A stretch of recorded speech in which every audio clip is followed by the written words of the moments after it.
and you are smart to get out ahead of it. Florida and South Carolina have both taken the position that soliciting feedback like that is a violation of their state bar rules, so keep that in mind if you practice in either of those states.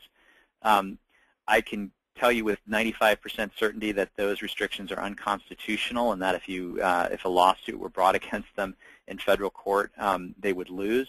But it is something to keep in mind in those two states. A bunch of questions about CLE. I will be, it does qualify for California CLE, and I will be emailing out a certificate of attendance to all who attended. Okay, question, thoughts about Florida's position that it's essentially a form of solicitation if you take a case that comes about if you've written about an authoritative article. I haven't heard that Florida's taken that position. I would say my initial reaction is that that's a ludicrous position. That doesn't make any sense at all. But if you want to email me some more information about that, I'd be happy to provide more context. How much do you charge to look at our websites? I don't look at people's websites. I can't. I don't practice law outside of being AVO's general counsel.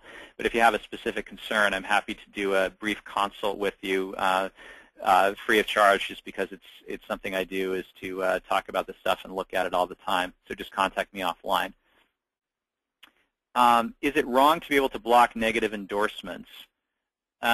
I'm not sure exactly how you do that, but I do think that you can't really assume that you can control negative feedback online. The best you can do is try to manage it. And so, you know, and there's a couple of other questions here about negative online feedback.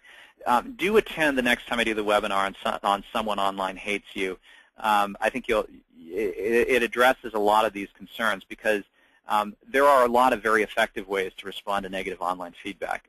There's also some very ineffective ways to do so. And again, I can't really get into it here, but I would encourage you to attend that webinar. And I'm already over time, but if people want to hang out, I can answer questions for probably another 10 minutes. So feel free to go. You've earned your CLE.